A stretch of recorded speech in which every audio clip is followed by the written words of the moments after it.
Hey, welcome to Tuesday 360 Politics Unplugged from Kowa Podcast, a session on the ongoing war in Iran. Mujtaba's first statement was not delivered on camera, no video, no audio, a written statement read by a state television anchor while his photograph was displayed on screen. Washington called it a sign of weakness and a sign he might be incapacitated or disfigured because the Israeli regime has been shouting about this propaganda of killing everybody that is going to be ahead of the Islamic Republic, which is lie, because we are going to explain it later. I call it a sign that he's been hunted. It's not a sign of fear or being decapitated. That he knows Israel has already said it would target whoever succeed his father, and that surviving long enough requires not giving your location and also keeping it a little bit shaky and keeping it a little bit low. You're gonna keep your head down. You don't want to rise your head and tell them, hey, here I am, come and kill me. No, you don't want to do that. You have to survive long enough in order to teach them a lesson. That is what it means to hide. But here is what this statement actually said and what too many analysts missed. He did not mention the United States by name, and he did not mention Israel by name. He addressed the axis of resistance. He addressed the Iranian people. He also addressed the regional neighbors hosting U.S. bases. And he said three things clearly. The Strait of Hormuz stays closed. U.S. military bases in the region must shut immediately or they will be attacked. Iran is studying the opening of a new front where the enemy has little experience and is highly vulnerable. I mean, what the hell is this front that he's talking about that Iran is gonna open? Because we still don't know. What front is this guy talking about? Because he says that the front that they're gonna open is the front that enemy don't know. And that last sentence should be making every strategist in the Washington and Tel Aviv lose sleep. I mean, they have to have a sleepless night because they are the one who started the fight and they are the one who are asking for negotiation. So there has to be concern over the last statement that Iran is studying the opening of a new front where the enemy has little experience and is highly vulnerable. What is that front that he's talking about? Well, we are going to explain it a little bit later, but let's go. But I want to tell you that these guys in Washington and in Tel Aviv has to think very well. Here is the most dangerous development in this entire war, and it is not getting attention it deserves. Ali Khamenei issued a fatwa decades ago declaring nuclear weapon forbidden under Islamic law. But the fatwa originally was not his own. It was announced by Ruhollah Khomeini, the first Iranian revolutionary leader, which he also, as a supreme leader, Ali Khamenei, followed it. So that fatwa was the one religious and political constraint holding Iran's nuclear program within civilian boundaries. Mujtaba Khamenei is known to disagree with Iran not having nuclear weapons. He also has a close ties with the IRGC commanders who have been pressuring his father for years to reverse that fatwa given by Ruhollah Khomeini originally.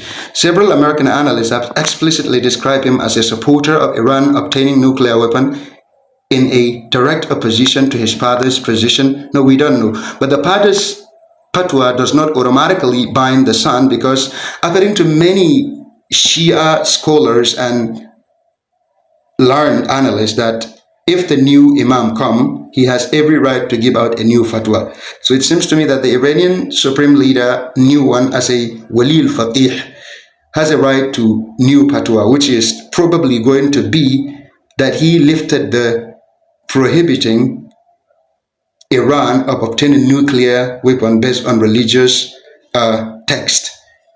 And that religion text that is constraining Iran and preventing it from having nuclear weapon is no longer there.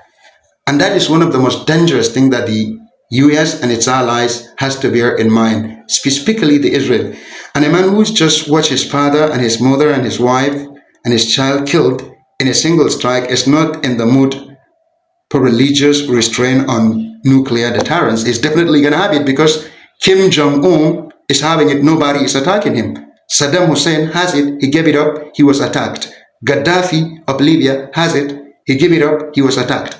So the tactical betrayal of the US while negotiating with them to come and attack you is a behavioral.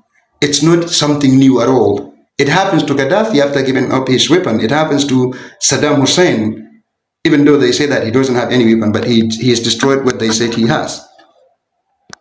US and Israel just destroyed one religious barrier that was keeping Iran nuclear doctrine in check. And that is not a victory. That is the most catastrophic on goal in the history of non-proliferation, not only for the US and Israel, but for the entire non-proliferation treaty. And the tech war has already begun. The tech war nobody told you about. This war has already moved into territory no modern conflict has ever entered. The Amazon AWS data centers in the UAE and Bahrain and in Saudi Arabia were hit by Iranian drones, taking offline, banks disrupted, payments platforms down, cloud services across the region are collapsing, like I said. And the IRGC now published a target list 29 locations: Amazon, Microsoft, Google, Nvidia, IBM, Oracle, Palantir, offices and data centers across Bahrain, UAE, Qatar, and Israel, that they are legitimate target, because they say that these AI companies have been helping the Israeli and US military in attacking them. We all know the Anthropic, one of the companies, is having a contract with the Pentagon, and also the Palantir that has been helping Israel facilitating genocide in Gaza is one of those companies that was in the Iran target. Their justification of targeting and giving those companies warning is that these companies provide infrastructure for US military and intelligence operation. Amazon's cloud runs US military workloads. Google and Microsoft have contracts with the Israeli military under Project Nimbus. Palantir supplies AI system to Israeli defense apparatus. The line between commercial technology and military infrastructure has vanished completely, and Iran just demonstrated that it knows exactly where the servers are. And this is very dangerous for the countries that are hosting those data centers. For example, the Qataris, the UAEs, the Saudis that are hosting these data centers are absolutely in danger, because Iran is going to attack them. And it's not just a Middle East war anymore. If it comes to a cyber war, it is on the global digital infrastructure that the entire world economy runs on now. But the truth is one. That truth is, Trump said Iran would follow the path of Venezuela. Venezuela still has the same government. Trump said Mujtaba was a lightweight. The lightweight just closed 20% of global oil supply, caused a rising gas prices, and also shortage in fertilizers and some foodstuffs around the world, and knocked Amazon data centers. That is the lightweight Trump is talking about. Threatened the entire Gulf infrastructure and told every country hosting US bases that they are now a legitimate target, and held the axis of resistance and called them the friends of Iran. And he did all of this without appearing on a camera once. 13 days in a war, 1,300 Iranian civilians dead, 165 children in a school. This is the US, the country that is telling you it's going to bring a democracy. What a nonsense. Killing 165 children in Mina and accusing the Iranians of doing it. Even the Trump defense minister denied that accusation, but he's still out there spreading it. And 3.2 million Iranian displaced. Oil is before $60, now it is $100.